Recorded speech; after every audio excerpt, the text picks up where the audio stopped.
One moment, just one moment.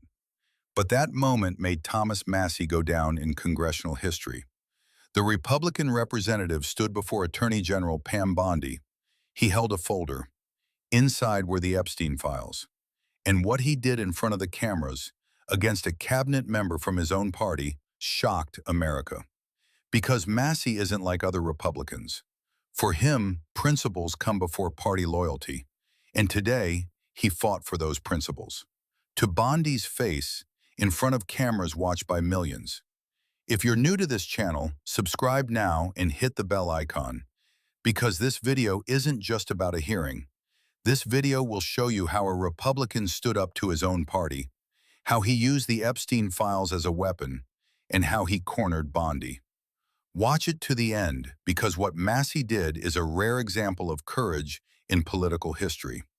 Let me introduce you to Thomas Massie, Kentucky representative, MIT graduate, engineer, inventor, holder of 27 patents, and the most independent voice in Congress. The man doesn't toe the party line. He doesn't do what the leadership tells him to do. He does what his conscience tells him to do. And that's why he's both loved and hated. Massie voted against Trump many times. He said no to budget bills, even when the party didn't want him to. He criticized aid to Ukraine, even when it angered everyone, because Massie has a principle. What is right is right. The party doesn't matter. And today that principle put him up against Bondi. Imagine the scene. House Judiciary Committee, December 15th, 2025. Bondi is on the witness stand. Questions come about the release of the Epstein Files. Why weren't the victims' names protected? Why were powerful names hidden? Bondi is on the defense, as usual. Evasive answers, bureaucratic language. It was a mistake. We'll fix it. We apologize.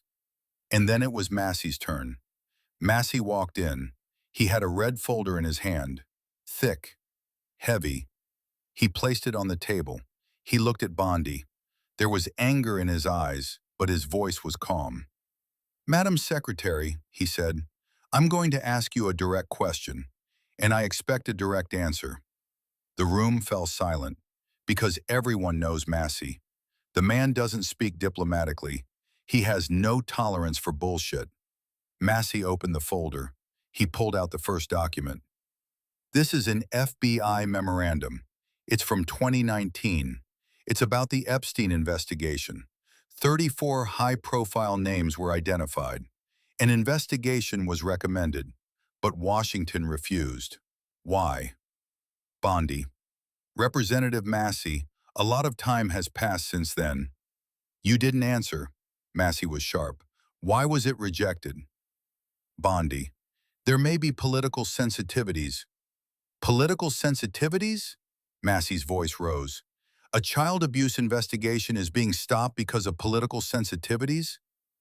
Bondi couldn't respond. Massie pulled out the second document. This is 2021, after Maxwell was convicted.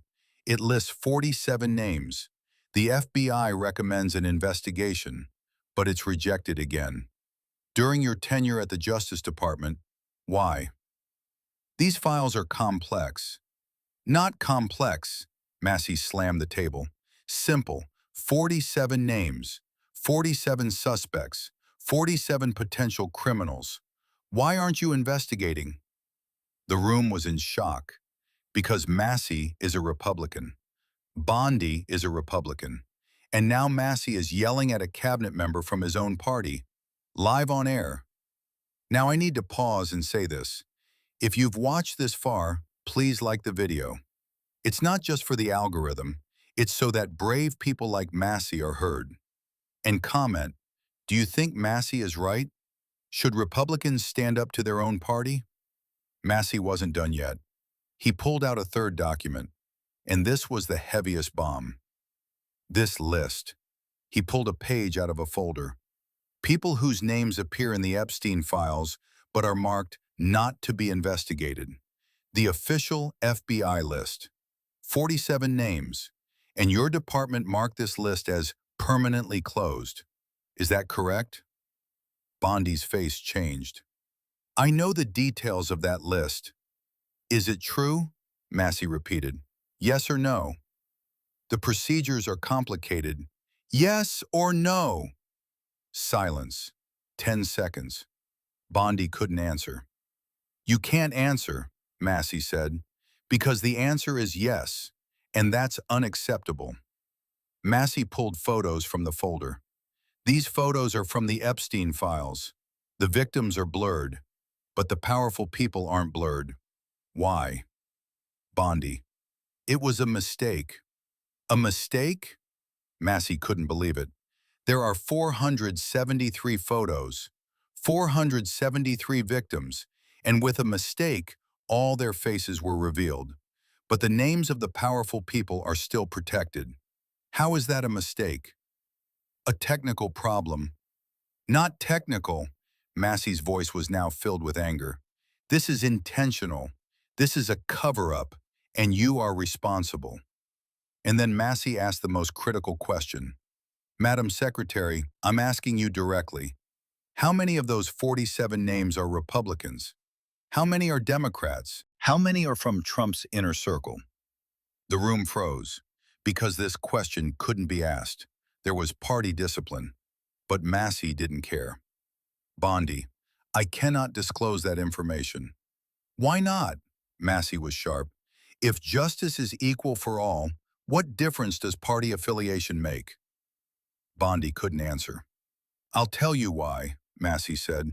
You can't disclose it because there are people on that list you're protecting, people you're politically connected to, and you're choosing politics over justice. Massie closed the folder, but he wasn't done. Madam Secretary, I'm a Republican. The president appointed you.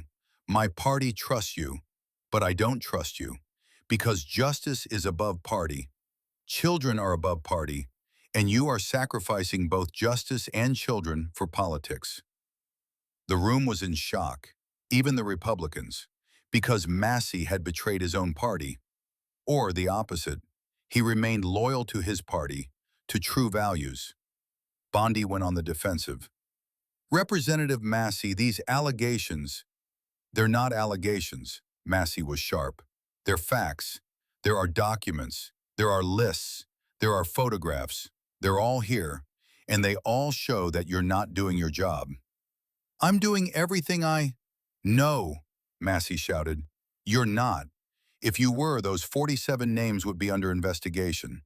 Those 473 victims would be protected, and we wouldn't be having this conversation right now. Massie turned and looked at the room. This isn't just Bondi's problem. It's the system's problem. The powerful are protected. The weak are sacrificed, and we politicians remain silent in the name of party loyalty. But I won't remain silent. Party doesn't matter. What's right is right. He stepped away from the microphone. My questions are done.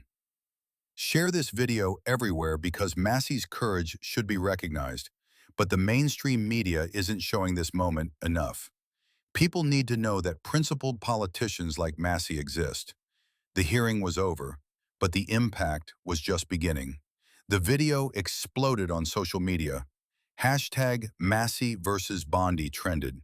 Millions watched, and reactions were divided. One group, Massie is a hero.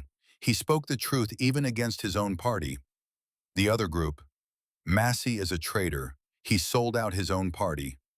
But Massie doesn't care, because Massie is always like that. In 2020, he said no to the COVID relief package, alone, while everyone else said yes, because he said the debt is too high. He was lynched, but he was right. In 2023, he didn't support McCarthy in the speaker election. He voted no in the first round. The party got angry, but Massie said, I won't sell my conscience. And now in 2025, he stood up against Bondi, alone again, being lynched again. But he's right again. Other Republicans spoke up after Massie, but none were as tough as Massie. None opposed their own party as much as he did, because they're afraid of losing the primary, of Trump's wrath, of the party leadership's revenge. But Massie isn't afraid, Because Massie's district supports him. Kentucky's 4th District, conservative, rural, and they love Massie. Why? Because Massie is honest. Massie is consistent. Massie is a man of his word. After the hearing, Massie spoke to the press. I am a Republican, but Republicanism does not mean blind party loyalty. Republicanism means the Constitution, justice, and individual freedom. And these values conflict with Bondi's handling of the Epstein Files. What if the party criticizes you? They asked. Massie laughed. Let them criticize. I did the right thing. History will prove me right. And he may be right, because what Massie did is rare in politics. Principled opposition, even to his own party. Other Republicans remain silent. Why? Because Bondi is Trump's man. Attacking Bondi means attacking Trump, and opposing Trump is political suicide in the Republican Party. But Massie didn't care, because Massie's goal isn't to protect his career. His goal is to do what's right. Bondi issued a statement from his office. Representative Massie's allegations are baseless. The Justice Department is handling the Epstein Files with the utmost care. Mistakes are being corrected. But no one believed it. Because Massie showed documents. He showed photographs. He showed a list. All of it is real. All of it is documented. The Democrats applauded Massie. Finally, an honest Republican, they said. But Massie didn't accept that either. I didn't speak for you. I spoke for justice, he said. Because that's Massie. He doesn't take sides. He doesn't stick to a party. He sticks to principles. Now the question is, what will happen? Will Massie's courage change Bondi? Will those 47 names be investigated? Or will everything be forgotten? Thank you for watching the video to the end. Don't forget to subscribe and hit the bell icon, because I'll continue to tell the stories of brave politicians like Massie.